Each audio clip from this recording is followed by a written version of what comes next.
The Mexican. By Jack London. 1.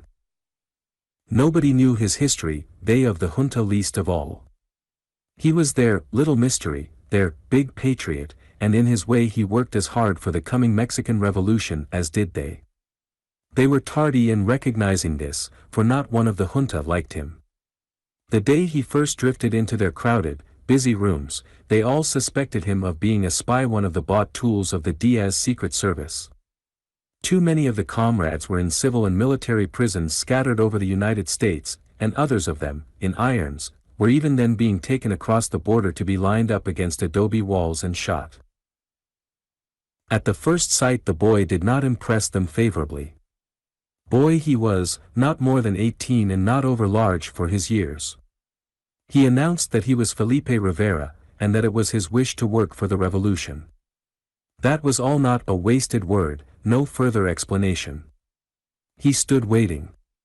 There was no smile on his lips, no geniality in his eyes. Big dashing Paulino Vera felt an inward shudder. Here was something forbidding, terrible, inscrutable. There was something venomous and snake-like in the boy's black eyes. They burned like cold fire, as with a vast, concentrated bitterness. He flashed them from the faces of the conspirators to the typewriter which little Mrs. Sethby was industriously operating. His eyes rested on hers, but an instant she had chanced to look up and she, too, sensed the nameless something that made her pause. She was compelled to read back in order to regain the swing of the letter she was writing. Paulino Vera looked questioningly at Arellano and Ramos, and questioningly they looked back and to each other. The indecision of doubt brooded in their eyes. This slender boy was the unknown, vested with all the menace of the unknown. He was unrecognizable, something quite beyond the ken of honest, ordinary revolutionists whose fiercest hatred for Diaz and his tyranny after all was only that of honest and ordinary patriots. Here was something else, they knew not what. But Vera, always the most impulsive, the quickest to act, stepped into the breach. "Very well," he said coldly. "You say you want to work for the revolution. Take off your coat. Hang it over there. I will show you, come, where are the buckets and cloths? The floor is dirty. You will begin by scrubbing it, and by scrubbing the floors of the other rooms. The spittoons need to be cleaned. Then there are the windows." "Is it for the revolution?" the boy asked. "It is for the revolution," Vera answered. Rivera looked cold suspicion at all of them, then proceeded to take off his coat. "It is well," he said. And nothing more. Day after day he came to his work, sweeping, scrubbing, cleaning. He emptied the ashes from the stoves, brought up the coal and kindling, and lighted the fires before the most energetic one of them was at his desk. "Can I sleep here?" he asked once. Ah, ha. So that was it, the hand of Diaz showing through. To sleep in the rooms of the junta meant access to their secrets, to the lists of names, to the addresses of comrades down on Mexican soil. The request was denied, and Rivera never spoke of it again. He slept they knew not where, and ate they knew not where nor how. Once, Arellano offered him a couple of dollars. Rivera declined the money with a shake of the head. When Vera joined in and tried to press it upon him, he said, "I am working for the revolution. It takes money to raise a modern revolution." And always the junta was pressed. The members starved and toiled, and the longest day was none too long, and yet there were times when it appeared as if the revolution stood or fell on no more than the matter of a few dollars. Once, the first time, when the rent of the house was 2 months behind and the landlord was threatening dispossession, it was Felipe Rivera, the scrub boy in the poor, cheap clothes, worn and threadbare, who laid $60 in gold on May Sethby's desk. There were other times. 300 letters, clicked out on the busy typewriters, appeals for assistance, for sanctions from the organized labor groups, requests for square news deals to the editors of newspapers, protests against the high-handed treatment of revolutionists by the United States courts, lay unmailed, awaiting postage. Vera's watch had disappeared, the old-fashioned gold repeater that had been his father's. Likewise had gone the plain gold band from Maysetbai's third finger. Things were desperate. Ramos and Arellano pulled their long mustaches in despair. The letters must go off, and the post office allowed no credit to purchasers of stamps. Then it was that Rivera put on his hat and went out. When he came back he laid 1,000 2-cent stamps on Maysetbai's desk. "I wonder if it is the cursed gold of Diaz," said Vera to the comrades. They elevated their brows and could not decide. And Felipe Rivera, the scrubber for the revolution, continued, as occasion arose, to lay down gold and silver for the junta's use. And still they could not bring themselves to like him. They did not know him. His ways were not theirs. He gave no confidences. He repelled all probing. Youth that he was, they could never nerve themselves to dare to question him. A great and lonely spirit, perhaps, I do not know, Arellano said helplessly. He is not human, said Ramos. His soul has been seared, said Maysetbai. Light and laughter have been burned out of him. He is like one dead, and yet he is fearfully alive. He has been through hell, said Vera. No man could look like that who has not been through hell, and he is only a boy. Yet they could not like him. He never talked, never inquired, never suggested. He would stand listening, expressionless, a thing dead, save for his eyes, coldly burning, while their talk of the revolution ran high and warm. From face to face and speaker to speaker his eyes would turn, boring like gimlets of incandescent ice, disconcerting and perturbing. He is no spy, Vera confided to Maysetbai. He is a patriot, mark me, the greatest patriot of us all. I know it, I feel it, here in my heart and head I feel it. But him I know not at all. He has a bad temper, said Maysetbai. I know, said Vera, with a shudder. He has looked at me with those eyes of his. They do not love, they threaten, they are savage as a wild tiger's. I know, if I should prove unfaithful to the cause, that he would kill me. He has no heart. He is pitiless as steel, keen and cold as frost. He is like moonshine in a winter night when a man freezes to death on some lonely mountain top. I am not afraid of Diaz and all his killers, but this boy, of him am I afraid. I tell you true. I am afraid. He is the breath of death. Yet Vera it was who persuaded the others to give the first trust to Rivera. The line of communication between Los Angeles and Lower California had broken down. 3 of the comrades had dug their own graves and been shot into them. 2 more were United States prisoners in Los Angeles. Juan Alvarado, the federal commander, was a monster. All their plans did he checkmate. They could no longer gain access to the active revolutionists, and the incipient ones, in Lower California. Young Rivera was given his instructions and dispatched south. When he returned, the line of communication was re-established, and Juan Alvarado was dead. He had been found in bed, a knife hilt deep in his breast. This had exceeded Rivera's instructions, but they of the junta knew the times of his movements. They did not ask him. He said nothing. But they looked at one another and conjectured. I have told you, said Vera. Diaz has more to fear from this youth than from any man. He is implacable. He is the hand of God. The bad temper, mentioned by Maysetbai, and sensed by them all, was evidenced by physical proofs. Now he appeared with a cut lip, a blackened cheek, or a swollen ear. It was patent that he brawled, somewhere in that outside world where he ate and slept, gained money, and moved in ways unknown to them. As the time passed, he had come to set type for the little revolutionary sheet they published weekly. There were occasions when he was unable to set type, when his knuckles were bruised and battered, when his thumbs were injured and helpless, when one arm or the other hung wearily at his side while his face was drawn with unspoken pain. A wastrel, said Arellano. A frequenter of low places, said Ramos. But where does he get the money? Vera demanded. Only today, just now, have I learned that he paid the bill for white paper $140. There are his absences, said May Sethby. He never explains them.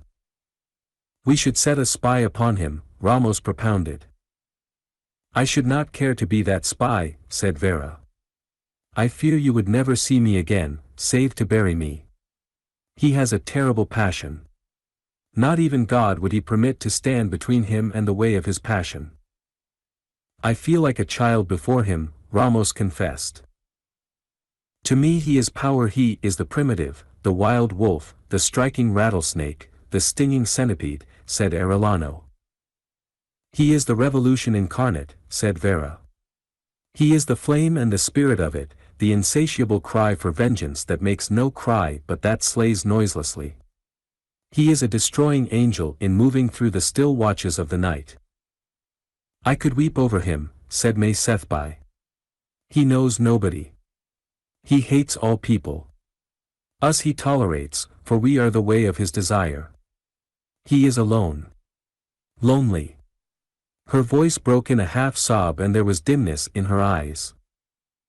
Rivera's ways and times were truly mysterious. There were periods when they did not see him for a week at a time. Once, he was away a month.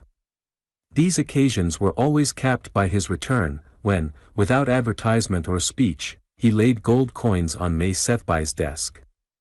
Again, for days and weeks, he spent all his time with the junta. And yet again, for irregular periods, he would disappear through the heart of each day, from early morning until late afternoon. At such times he came early and remained late. Arellano had found him at midnight, setting type with fresh swollen knuckles, or mayhap it was his lip, newsplit, that still bled.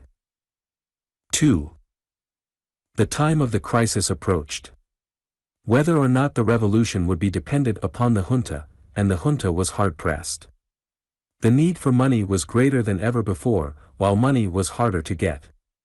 Patriots had given their last cent and now could give no more. Section gang laborers, fugitive peons from Mexico were contributing half their scanty wages. But more than that was needed. The heartbreaking, conspiring, undermining toil of years approached fruition. The time was ripe. The revolution hung on the balance. One shove more, one last heroic effort, and it would tremble across the scales to victory. They knew their Mexico. Once started, the revolution would take care of itself. The whole Diaz machine would go down like a house of cards. The border was ready to rise. One Yankee, with 100 IWW men, waited the word to cross over the border and begin the conquest of Lower California. But he needed guns. And clear across to the Atlantic, the junta in touch with them all and all of them needing guns, mere adventurers, soldiers of fortune, bandits, disgruntled American Union men, socialists, anarchists, roughnecks, Mexican exiles, peons escaped from bondage, whipped miners from the bullpens of Coeur d'Alene and Colorado who desired only the more vindicatively to fight all the flotsam and jetsam of wild spirits from the madly complicated modern world. And it was guns and ammunition and guns, the unceasing and eternal cry. Fling this heterogeneous, bankrupt, vindictive mass across the border, and the revolution was on. The custom house, the northern ports of entry, would be captured. Diaz could not resist. He dared not throw the weight of his armies against them, for he must hold the South. And through the South the flame would spread despite. The people would rise. The defenses of city after city would crumple up. State after state would totter down. And at last, from every side, the victorious armies of the revolution would close in on the city of Mexico itself, Diaz's last stronghold. But the money. They had the men, impatient and urgent, who would use the guns. They knew the traders who would sell and deliver the guns. But to culture the revolution thus far had exhausted the junta. The last dollar had been spent, the last resource and the last starving patriot milked dry, and the great adventure still trembled on the scales. Guns and ammunition. The ragged battalions must be armed. But how? Ramos lamented his confiscated estates. Arellano wailed the spendthriftness of his youth. May Sethby wondered if it would have been different had they of the junta been more economical in the past. To think that the freedom of Mexico should stand or fall on a few paltry thousands of dollars, said Paulino Vera. Despair was in all their faces. José Amarillo, their last hope, a recent convert, who had promised money, had been apprehended at his hacienda in Chihuahua and shot against his own stable wall. The news had just come through. Rivera, on his knees, scrubbing, looked up, with suspended brush, his bare arms flecked with soapy, dirty water. "Will 5,000 do it?" he asked. They looked their amazement. Vera nodded and swallowed. He could not speak, but he was on the instant invested with a vast faith. "Order the guns," Rivera said, and thereupon was guilty of the longest flow of words they had ever heard him utter. "The time is short. In 3 weeks I shall bring you the 5,000. It is well. The weather will be warmer for those who fight. Also, it is the best I can do." Vera fought his faith. It was incredible. Too many fond hopes had been shattered since he had begun to play the revolution game. He believed this threadbare scrubber of the revolution, and yet he dared not believe. "You are crazy," he said. "In 3 weeks," said Rivera. "Order the guns." He got up, rolled down his sleeves, and put on his coat. "Order the guns," he said. "I am going now." 3. After hurrying and scurrying, much telephoning, and bad language, a night session was held in Kelly's office. Kelly was rushed with business, also, he was unlucky. He had brought Danny Ward out from New York, arranged the fight for him with Billy Carthay, the date was 3 weeks away, and for 2 days now, carefully concealed from the sporting writers, Carthay had been lying up, badly injured. There was no one to take his place. Kelly had been burning the wires east to every eligible lightweight, but they were tied up with dates and contracts. And now hope had revived, though faintly. "You've got a hell of a nerve," Kelly addressed Rivera, after one look, as soon as they got together. Hate that was malignant was in Rivera's eyes, but his face remained impassive. "I can lick Ward," was all he said. "How do you know? Ever see him fight?"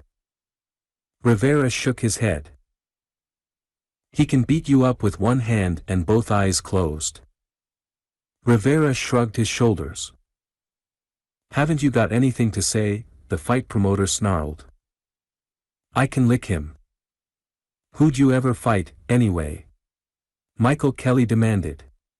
Michael was the promoter's brother, and ran the Yellowstone pool rooms where he made goodly sums on the fight game. Rivera favored him with a bitter, unanswering stare. The promoter's secretary, a distinctively sporty young man, sneered audibly. "Well, you know Roberts," Kelly broke the hostile silence. "He ought to be here. I've sent for him.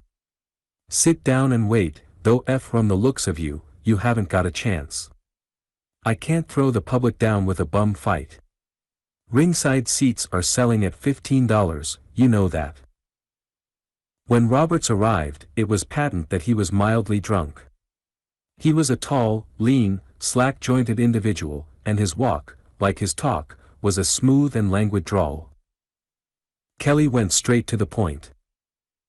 "Look here, Roberts, you've been bragging you discovered this little Mexican. You know Carthay's broke his arm. Well, this little yellow streak has the gall to blow in today and say he'll take Carthay's place. What about it?" "It's all right, Kelly," came the slow response. "He can put up a fight." "I suppose you'll be sayin' next that he can lick Ward," Kelly snapped. Roberts considered judicially. "No, I won't say that. Ward's a top-notcher and a ring general. But he can't hash-house Rivera in short order. I know Rivera. Nobody can get his goat. He ain't got a goat that I could ever discover. And he's a two-handed fighter. He can throw in the sleepmakers from any position. Never mind that. What kind of a show can he put up? You've been conditioning and training fighters all your life. I take off my hat to your judgment. Can he give the public a run for its money? He sure can, and he'll worry Ward a mighty heap on top of it. You don't know that boy. I do. I discovered him. He ain't got a goat. He's a devil.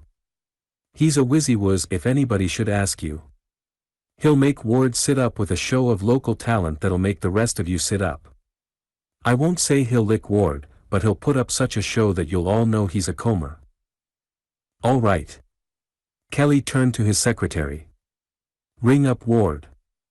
I warned him to show up if I thought it worthwhile. He's right across at the Yellowstone, throwing chests and doing the popular. Kelly turned back to the conditioner. Have a drink? Robert sipped his highball and unburdened himself. Never told you how I discovered the little cuss. It was a couple of years ago he showed up out at the quarters.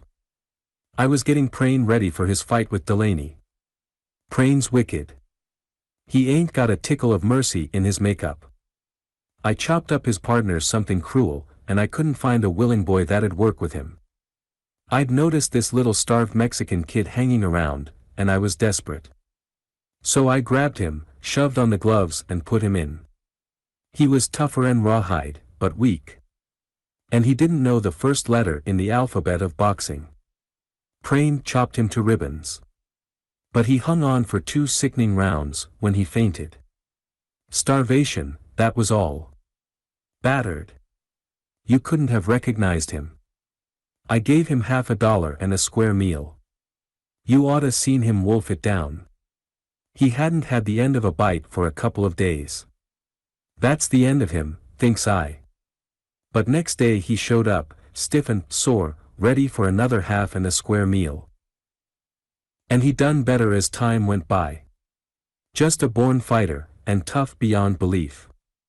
He hasn't a heart. He's a piece of ice. And he never talked 11 words in a string since I know him. He saws wood and does his work. I've seen M, the secretary said. He's worked a lot for you. All the big little fellows has tried out on him, Roberts answered. And he's learned from him. I've seen some of them he could lick. But his heart wasn't in it. I reckoned he never liked the game. He seemed to act that way. He's been fighting some before the little clubs the last few months, Kelly said. Sure. But I don't know what struck M. All of a sudden his heart got into it. He just went out like a streak and cleaned up all the little local fellows. Seemed to want the money, and he's won a bit, though his clothes don't look it. He's peculiar. Nobody knows his business. Nobody knows how he spends his time. Even when he's on the job, he plumb up and disappears most of each day soon as his work is done. Sometimes he just blows away for weeks at a time. But he don't take advice. There's a fortune in it for the fellow that gets the job of managing him, only he won't consider it. And you watch him hold out for the cash money when you get down to terms. It was at this stage that Danny Ward arrived. Quite a party it was. His manager and trainer were with him, and he breezed in like a gusty draft of geniality, good nature, and all-conqueringness. Greetings flew about, a joke here, a retort there, a smile or a laugh for everybody. Yet it was his way, and only partly sincere. He was a good actor, and he had found geniality a most valuable asset in the game of getting on in the world. But down underneath he was the deliberate, cold-blooded fighter and businessman. The rest was a mask. Those who knew him or trafficked with him said that when it came to brass tacks he was Danny on the spot. He was invariably present at all business discussions, and it was urged by some that his manager was a blind whose only function was to serve as Danny's mouthpiece. Rivera's way was different. Indian blood, as well as Spanish, was in his veins, and he sat back in a corner, silent, immobile, only his black eyes passing from face to face and noting everything. So that's the guy, Danny said, running an appraising eye over his proposed antagonist. How to do, old chap. Rivera's eyes burned venomously, but he made no sign of acknowledgement. He disliked all gringos, but this gringo he hated with an immediacy that was unusual even in him. God! Danny protested facetiously to the promoter. You ain't expectin' me to fight a deaf mute. When the laughter subsided, he made another hit. Los Angeles must be on the dink when this is the best you can scare up. What kindergarten did you get him from? He's a good little boy, Danny, take it from me, Roberts defended. Not as easy as he looks. And half the house is sold already, Kelly pleaded. You'll have to take him on, Danny. It is the best we can do. Danny ran another careless and unflattering glance over Rivera and sighed. I gotta be easy with M, I guess. If only he don't blow up. Roberts snorted. You gotta be careful, Danny's manager warned. No taking chances with a dub that's likely to sneak a lucky one across. Oh, I'll be careful all right, Danny smiled. I'll get in at the start and nurse him along for the dear public's sake. What do ye say to 15 rounds, Kelly, and then the hay for him? That'll do, was the answer. As long as you make it realistic. Then let's get down to biz. Danny paused and calculated. Of course, 65% of the gate receipts, same as with Carthay. But the split'll be different. 80 will just about suit me. And to his manager, that right? The manager nodded. Here, did you get that? Kelly asked Rivera. Rivera shook his head. Well, it is this way, Kelly exposited. The purse'll be 65% of the gate receipts. You're a dub, and an unknown. You and Danny split, 20% going to you, and 80 to Danny. That's fair, isn't it, Roberts? Very fair, Rivera, Roberts agreed. You see, you ain't got a reputation yet. What will 65% of the gate receipts be? Rivera demanded. Oh, maybe 5,000, maybe as high as 8,000, Danny broke in to explain. Something like that. Your share'll come to something like 1,000 or 1,600. Pretty good for talking, a licking from a guy with my reputation. What do ye say? Then Rivera took their breaths away. Winner takes all, he said with finality. A dead silence prevailed. It's like candy from a baby, Danny's manager proclaimed. Danny shook his head. I've been in the game too long, he explained. I'm not casting reflections on the referee or the present company. I'm not saying nothing about bookmakers and frame-ups that sometimes happen. But what I do say is that it's poor business for a fighter like me. I play safe. There's no tellin'. Meb I break my arm, or some guy slips me a bunch of dope. He shook his head solemnly. Win or lose, 80 is my split. What do ye say, Mexican? Rivera shook his head. Danny exploded. He was getting down to brass tacks now. Why, you dirty little greaser. I've a mind to knock your block off right now. Roberts drawled his body to interposition between hostilities. Winner takes all, Rivera repeated sullenly. Why do you stand out that way? Danny asked. I can lick you, was the straight answer. Danny half started to take off his coat. But, as his manager knew, it was a grandstand play. The coat did not come off, and Danny allowed himself to be placated by the group. Everybody sympathized with him. Rivera stood alone. Look here, you little fool, Kelly took up the argument. You're nobody. We know what you've been doing the last few months, putting away little local fighters. But Danny is class. His next fight after this will be for the championship. And you're unknown. Nobody ever heard of you out of Los Angeles. They will, Rivera answered with a shrug, after this fight. You think for a second you can lick me? Danny blurted in. Rivera nodded. Oh, come, listen to reason, Kelly pleaded. Think of the advertising. I want the money, was Rivera's answer. You couldn't win from me in 1,000 years, Danny assured him. Then what are you holding out for? Rivera countered. If the money's that easy, why don't you go after it? I will, so help me. Danny cried with abrupt conviction. I'll beat you to death in the ring, my boy, you monkeyin' with me this way. Make out the articles, Kelly. Winner take all. Play it up in the sportin' columns. Tell 'em it's a grudge fight. I'll show this fresh kid a few. Kelly's secretary had begun to write, when Danny interrupted. Hold on. He turned to Rivera. Weights? Ringside, came the answer. Not on your life, fresh kid. If winner takes all, we weigh in at 10 a.m. And winner takes all? Rivera queried. Danny nodded. That settled it.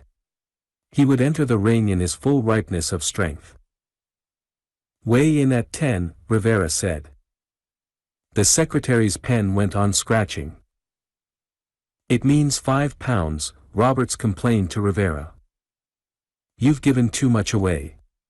You've thrown the fight right there. Danny'll lick you sure. He'll be as strong as a bull. You're a fool. You ain't got the chance of a dewdrop in hell. Rivera's answer was a calculated look of hatred. Even this gringo he despised, and him had he found the whitest gringo of them all. 4. Barely noticed was Rivera as he entered the ring. Only a very slight and very scattering ripple of half-hearted hand-clapping greeted him. The house did not believe in him. He was the lamb led to slaughter at the hands of the great Danny. Besides, the house was disappointed. It had expected a rushing battle between Danny Ward and Billy Carvey, and here it must put up with this poor little tyro. Still further, it had manifested its disapproval of the change by betting 2, and even 3, to 1 on Danny. And where a betting audience's money is, there is its heart. The Mexican boy sat down in his corner and waited. The slow minutes lagged by. Danny was making him wait. It was an old trick, but ever it worked on the young, new fighters. They grew frightened, sitting thus and facing their own apprehensions in a callous, tobacco-smoking audience. But for once the trick failed. Roberts was right. Rivera had no goat. He, who was more delicately coordinated, more finely nerved and strung than any of them, had no nerves of this sort. The atmosphere of foredoomed defeat in his own corner had no effect on him. His handlers were gringos and strangers. Also they were scrubs, the dirty driftage of the fight game, without honor, without efficiency. And they were chilled, as well, with certitude that theirs was the losing corner. Now you gotta be careful, Spider Haggerty warned him. Spider was his chief second. Make it last as long as you can, them's my instructions from Kelly. If you don't, the papers'll call it another bum fight and give the game a bigger black eye in Los Angeles. All of which was not encouraging. But Rivera took no notice.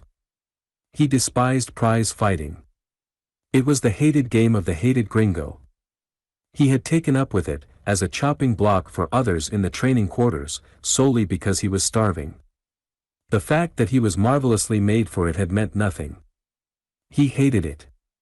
Not until he had come into the junta, had he fought for money, and he had found the money easy. Not first among the sons of men had he been to find himself successful at a despised vocation. He did not analyze. He merely knew that he must win this fight. There could be no other outcome. For behind him, nerving him to this belief, were profounder forces than any the crowded house dreamed. Danny Ward fought for money, and for the easy ways of life that money would bring. But the things Rivera fought for burned in his brain, blazing in terrible visions, that, with eyes wide open, sitting lonely in the corner of the ring and waiting for his tricky antagonist, he saw as clearly as he had lived them. He saw the white-walled, water power factories of Rio Blanco. He saw the 6,000 workers, starved and wan, and the little children, 7 and 8 years of age, who toiled long shifts for 10 cents a day. He saw the perambulating corpses, the ghastly death's heads of men who labored in the dye rooms.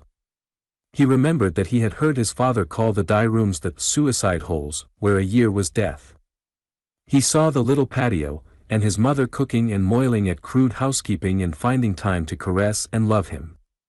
And his father he saw, large, big-mustached and deep-chested, kindly above all men, who loved all men and whose heart was so large that there was love to overflowing still left for the mother and the little muchacho playing in the corner of the patio. In those days his name had not been Felipe Rivera. It had been Fernandez, his father's and mother's name. Him had they called Juan.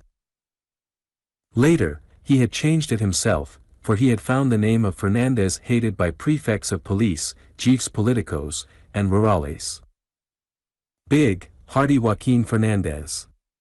A large place he occupied in Rivera's visions. He had not understood at the time, but looking back he could understand.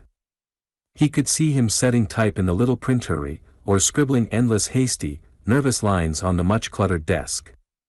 And he could see the strange evenings, when workmen, coming secretly in the dark like men who did ill deeds, met with his father and talked long hours where he, the muchacho, lay not always asleep in the corner. As from a remote distance he could hear Spider Haggerty saying to him, "No layin' down at the start. Them's instructions. Take a beatin' and earn your dough."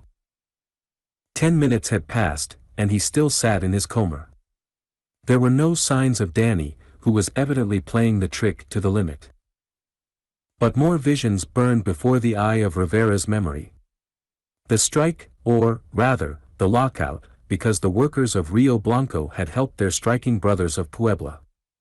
The hunger, the expeditions in the hills for berries, the roots and herbs that all ate and that twisted and pained the stomachs of all of them. And then, the nightmare, the waste of ground before the company's store, the thousands of starving workers, General Rosalio Martinez and the soldiers of Porfirio Diaz, and the death-spitting rifles that seemed never to cease spitting, while the workers' wrongs were washed and washed again in their own blood. And that night, he saw the flat cars, piled high with the bodies of the slain, consigned to Veracruz, food for the sharks of the bay.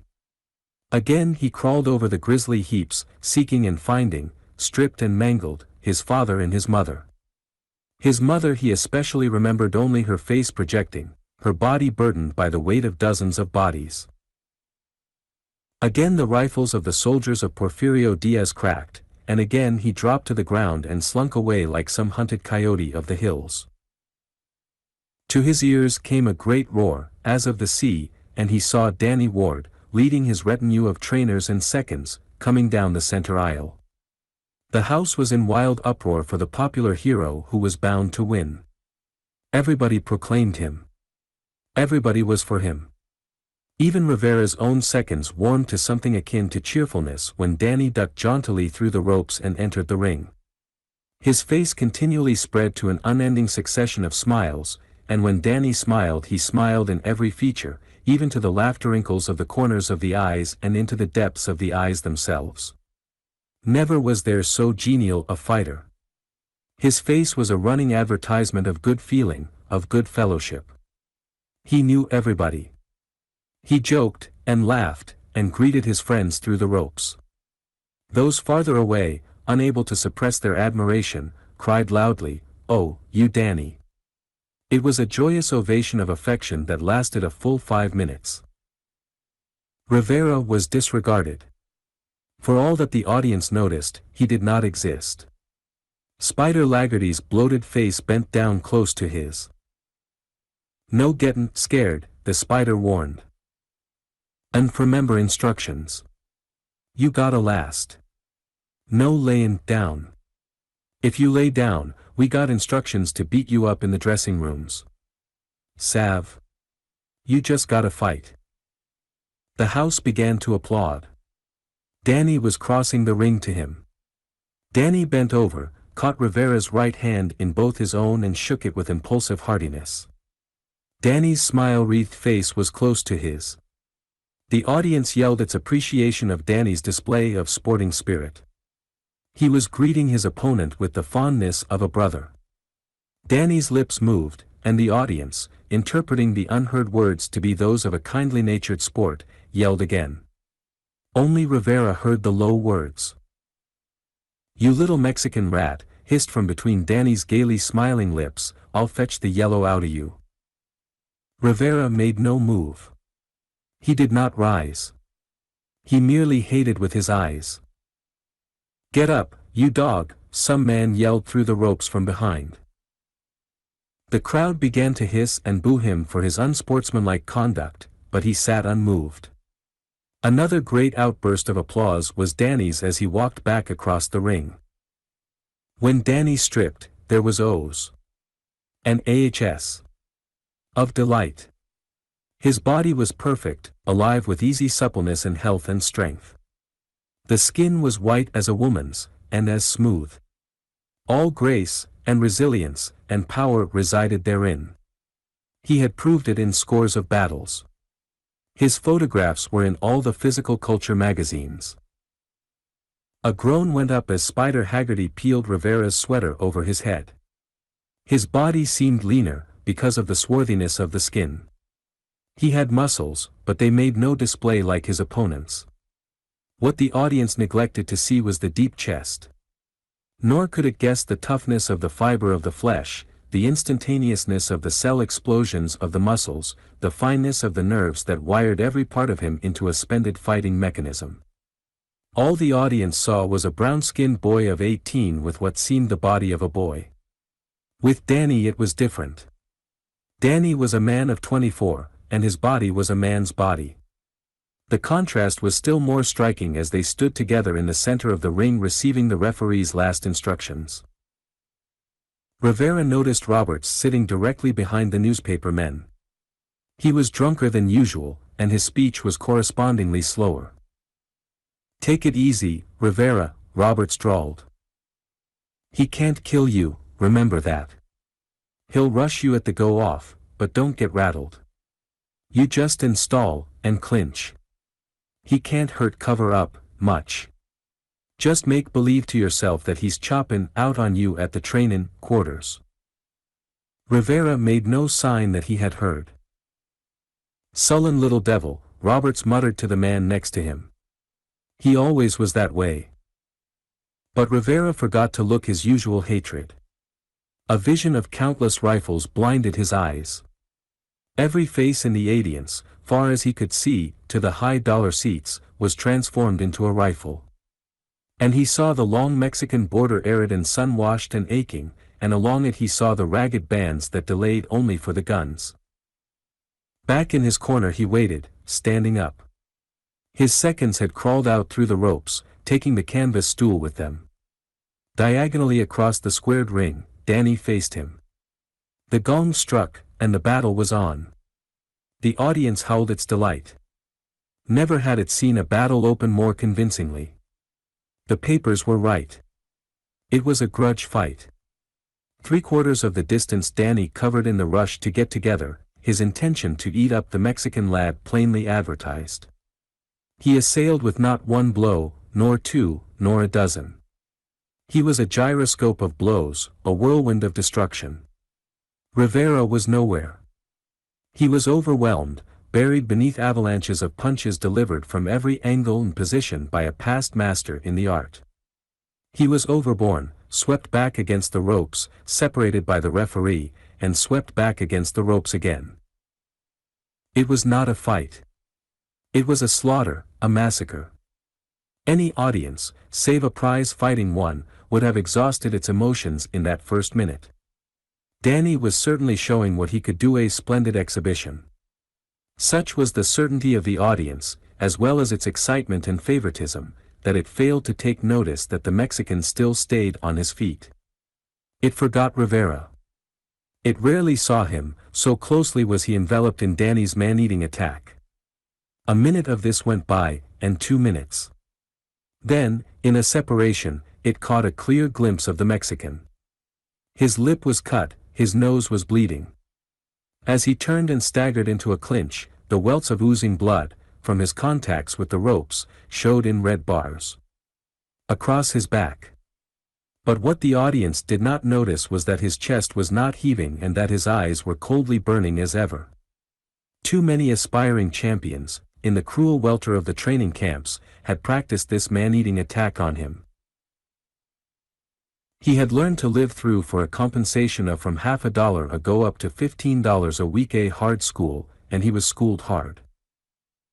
Then happened the amazing thing. The whirling, blurring mix-up ceased suddenly. Rivera stood alone. Danny, the redoubtable Danny, lay on his back. His body quivered as consciousness strove to return to it. He had not staggered and sunk down, nor had he gone over in a long slumping fall. The right hook of Rivera had dropped him in midair with the abruptness of death. The referee shoved Rivera back with one hand, and stood over the fallen gladiator counting the seconds. It is the custom of prize-fighting audiences to cheer a clean knockdown blow. But this audience did not cheer. The thing had been too unexpected. It watched the toll of the seconds in tense silence, and through this silence the voice of Roberts rose exultantly. "I told you he was a two-handed fighter." By the 5th second, Danny was rolling over on his face, and when 7 was counted, he rested on one knee, ready to rise after the count of 9 and before the count of 10. If his knee still touched the floor at 10, he was considered down, and also out. The instant his knee left the floor, he was considered up, and in that instant it was Rivera's right to try and put him down again. Rivera took no chances. The moment that knee left the floor he would strike again. He circled around, but the referee circled in between, and Rivera knew that the seconds he counted were very slow. All gringos were against him, even the referee. At 9, the referee gave Rivera a sharp thrust back. It was unfair, but it enabled Danny to rise, the smile back on his lips. Doubled partly over, with arms wrapped about face and abdomen, he cleverly stumbled into a clinch. By all the rules of the game the referee should have broken it, but he did not, and Danny clung on like a surf-battered barnacle and moment by moment recuperated. The last minute of the round was going fast. If he could live to the end, he would have a full minute in his corner to revive. And live to the end he did, smiling through all desperateness and extremity. "The smile that won't come off," somebody yelled, and the audience laughed loudly in its relief. "The kick that greasers got is something god-awful," Danny gasped in his corner to his advisor while his handlers worked frantically over him. The second and third rounds were tame. Danny, a tricky and consummate ring general, stalled and blocked and held on, devoting himself to recovering from that dazing first-round blow. In the 4th round he was himself again. Jarred and shaken, nevertheless his good condition had enabled him to regain his vigor. But he tried no man-eating tactics. The Mexican had proved a Tartar. Instead, he brought to bear his best fighting powers.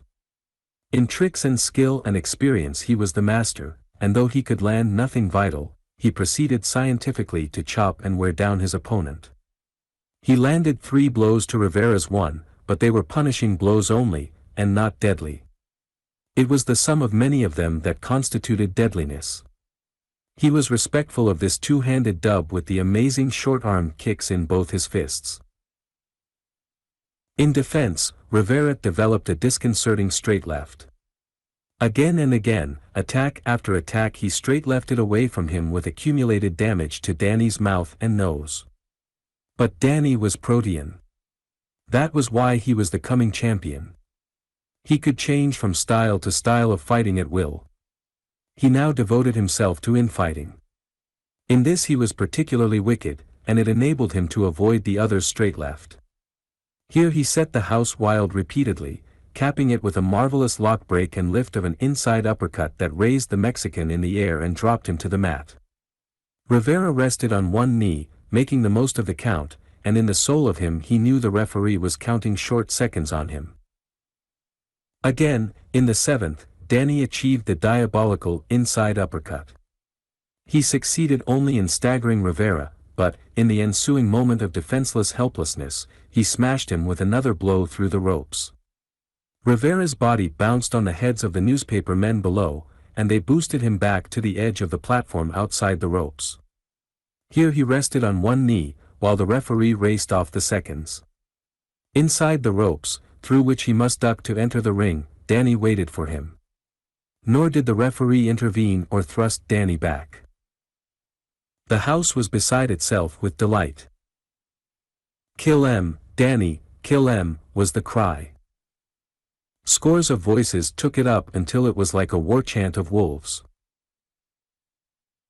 Danny did his best, but Rivera, at the count of 8, instead of 9, came unexpectedly through the ropes and safely into a clinch. Now the referee worked, tearing him away so that he could be hit, giving Danny every advantage that an unfair referee can give. But Rivera lived, and the days cleared from his brain. It was all of a piece. They were the hated gringos and they were all unfair. And in the worst of it visions continued to flash and sparkle in his brain, long lines of railroad track that simmered across the desert, rurales and American constables, prisons and calabooses, tramps at water tanks, all the squalid and painful panorama of his odyssey after Rio Blanco and the strike. And, resplendent and glorious, he saw the great, red revolution sweeping across his land. The guns were there before him. Every hated face was a gun. It was for the guns he fought. He was the guns. He was the revolution. He fought for all Mexico. The audience began to grow incensed with Rivera. Why didn't he take the licking that was appointed him? Of course he was going to be licked, but why should he be so obstinate about it? Very few were interested in him, and they were the certain, definite percentage of a gambling crowd that plays long shots. Believing Danny to be the winner, nevertheless the Y had put their money on the Mexican at 4-10 and 1-3. More than a trifle was up on the point of how many rounds Rivera could last. Wild Money had appeared at the ringside proclaiming that he could not last 7 rounds, or even 6. The winners of this, now that their cash risk was happily settled, had joined in cheering on the favorite. Rivera refused to be licked. Through the 8th round his opponent strove vainly to repeat the uppercut. In the 9th, Rivera stunned the house again. In the midst of a clinch he broke the lock with a quick, lithe movement, and in the narrow space between their bodies his right lifted from the waist. Danny went to the floor and took the safety of the count. The crowd was appalled. He was being bested at his own game. His famous right uppercut had been worked back on him. Rivera made no attempt to catch him as he arose at 9. The referee was openly blocking that play, though he stood clear when the situation was reversed and it was Rivera who desired to rise. Twice in the 10th, Rivera put through the right uppercut, lifted from waist to opponent's chin. Danny grew desperate. The smile never left his face, but he went back to his man-eating rushes. Whirlwind as he would, he could not damage Rivera, while Rivera through the blur and whirl, dropped him to the mat 3 times in succession. Danny did not recuperate so quickly now, and by the 11th round he was in a serious way. But from then till the 14th he put up the gamest exhibition of his career. He stalled and blocked, fought parsimoniously, and strove to gather strength. Also, he fought as foully as a successful fighter knows how. Every trick and device he employed, butting in the clinches with the seeming of accident, pinioning Rivera's glove between arm and body, heeling his glove on Rivera's mouth to clog his breathing. Often, in the clinches, through his cut and smiling lips he snarled insults unspeakable and vile in Rivera's ear. Everybody, from the referee to the house, was with Danny and was helping Danny. And they knew what he had in mind. Bested by this surprise box of an unknown, he was pinning all on a single punch. He offered himself for punishment, fished, and feinted, and drew, for that one opening that would enable him to whip a blow through with all his strength and turn the tide. As another and greater fighter had done before him, he might do a right and left, to solar plexus and across the jaw. He could do it, for he was noted for the strength of punch that remained in his arms as long as he could keep his feet. Rivera's seconds were not half caring for him in the intervals between rounds. Their towels made a showing, but drove little air into his panting lungs. Spider Haggerty talked advice to him, but Rivera knew it was wrong advice. Everybody was against him. He was surrounded by treachery. In the 14th round he put Danny down again, and himself stood resting, hands dropped at side, while the referee counted. In the other corner Rivera had been noting suspicious whisperings. He saw Michael Kelly make his way to Roberts and bend and whisper. Rivera's ears were a cat's, desert-trained, and he caught snatches of what was said.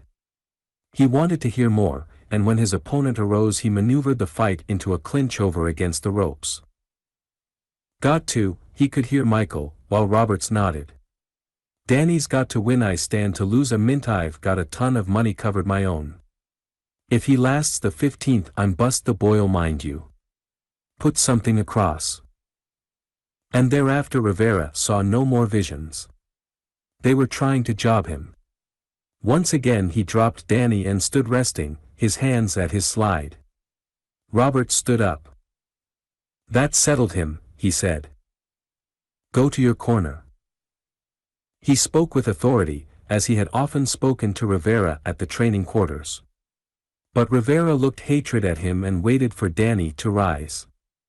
Back in his corner in the minute interval, Kelly, the promoter, came and talked to Rivera. Throw it, damn you, he rasped in, a harsh low voice. You gotta lay down, Rivera. Stick with me and I'll make your future. I'll let you lick Danny next time. But here's where you lay down. Rivera showed with his eyes that he heard, but he made neither sign of assent nor dissent. Why don't you speak? Kelly demanded angrily. You lose, anyway, Spider Haggerty supplemented. The referee'll take it away from you. Listen to Kelly, and lay down. Lay down, kid, Kelly pleaded, and I'll help you to the championship. Rivera did not answer. I will, so help me, kid. At the strike of the gong Rivera sensed something impending. The house did not. Whatever it was there inside the ring with him and very close. Danny's earlier surety seemed returned to him. The confidence of his advance frightened Rivera. Some trick was about to be worked. Danny rushed, but Rivera refused the encounter. He sidestepped away into safety. What the other wanted was a clinch. It was in some way necessary to the trick. Rivera backed and circled away, yet he knew, sooner or later, the clinch and the trick would come. Desperately he resolved to draw it. He made as if to effect the clinch with Danny's next rush. Instead, at the last instant, just as their bodies should have come together, Rivera darted nimbly back. And in the same instant Danny's corner raised a cry of foul. Rivera had fooled them. The referee paused irresolutely. The decision that trembled on his lips was never uttered, for a shrill, boy's voice from the gallery piped, raw work. Danny cursed Rivera openly, and forced him, while Rivera danced away. Also, Rivera made up his mind to strike no more blows at the body. In this he threw away half his chance of winning, but he knew if he was to win at all it was with the outfighting that remained to him. Given the least opportunity, they would lie a foul on him. Danny threw all caution to the winds. For 2 rounds he tore after and into the boy who dared not meet him at close quarters. Rivera was struck again and again, he took blows by the dozens to avoid the perilous clinch. During this supreme final rally of Danny's the audience rose to its feet and went mad. It did not understand. All it could see was that its favorite was winning, after all. Why don't you fight? It demanded wrathfully of Rivera. You're yellow. You're yellow. Open up, you cur. Open up. Kill Danny. Kill M. You sure got M. Kill M. In all the house, bar none, Rivera was the only cold man. By temperament and blood he was the hottest passion there, but he had gone through such vastly greater heats that this collective passion of 10,000 throats, rising surge on surge, was to his brain no more than the velvet cool of a summer twilight. Into the 17th round Danny carried his rally. Rivera, under a heavy blow, drooped and sagged. His hands dropped helplessly as he reeled backward. Danny thought it was his chance. The boy was at his mercy. Thus Rivera, feigning, caught him off his guard, lashing out a clean drive to the mouth. Danny went down. When he arose, Rivera felled him with a down chop of the right on neck and jaw. 3 times he repeated this. It was impossible for any referee to call these blows foul. "Oh, Bill! Bill!" Kelly pleaded to the referee. "I can't," that official lamented back. "He won't give me a chance." Danny, battered and heroic, still kept coming up. Kelly and others near to the ring began to cry out to the police to stop it, though Danny's corner refused to throw in the towel. Rivera saw the fat police captain starting awkwardly to climb through the ropes, and was not sure what it meant. There were so many ways of cheating in this game of the gringos. Danny, on his feet, tottered groggily and helplessly before him. The referee and the captain were both reaching for Rivera when he struck the last blow. There was no need to stop the fight, for Danny did not rise. "Count!" Rivera cried hoarsely to the referee. And when the count was finished, Danny's seconds gathered him up and carried him to his corner. "Who wins?" Rivera demanded. Reluctantly, the referee caught his gloved hand and held it aloft. There were no congratulations for Rivera. He walked to his corner unattended, where his seconds had not yet placed his stool. He leaned backward on the ropes and looked his hatred at them, swept it on and about him till the whole 10,000 gringos were included. His knees trembled under him, and he was sobbing from exhaustion. Before his eyes the hated faces swayed back and forth in the giddiness of nausea. Then he remembered they were the guns. The guns were his. The revolution could go on.